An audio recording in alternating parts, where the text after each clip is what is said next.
Comma rule number 9 says, use a comma after direct quotation. Use a comma before direct quotation. And use a comma when interrupting direct quotations. There are a couple key things to remember with comma rule 9. You always separate the words spoken from who said them with a comma. Then you have to determine if the comma goes inside the quotation marks or outside the quotation marks.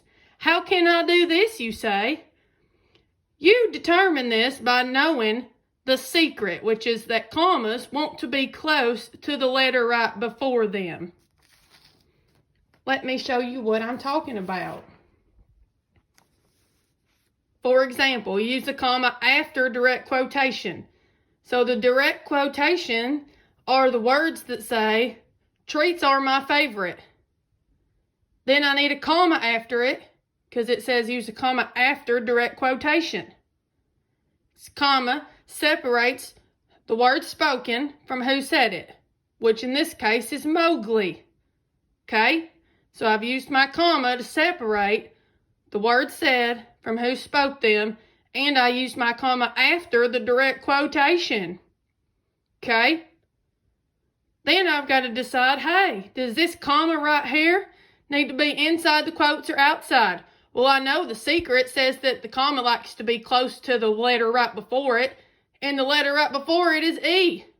So it's going to get in close to that E, which means it's going to be inside the quotation, which is what that green line right there indicates. Okay? After direct quotation. Okay? Hello, my name is Mowgli, and treats are my favorite, okay? Mwah! Now let me show you again here. Use a comma before direct quotation.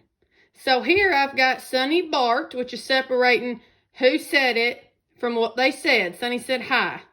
So I've got my comma separating it. It says I need to use a comma before direct quotation. So I've got my comma here before the words that she said. Now I have to say, okay, I've got my comma before the direct quotation. Does it go inside the quotation marks or outside? Again, we know the secret that the comma likes to be up close to the letter just before it. So it's going to be up close to this D here on barked, which means if it's coming up here close to the D, it's going to be outside the quotation marks like this green line indicates for you. Hi! Hi! Now let me show you the final example here. Use a comma when interrupting direct quotation. Interrupting means it stops the thought or the words being said. So, for example, Evie replied is interrupting what she's saying. So, I've got to use a comma between the words spoken, I love, comma, Evie replied, and then the words spoken continue. So I've got to separate the words spoken again from who said it, which is Evie in this case.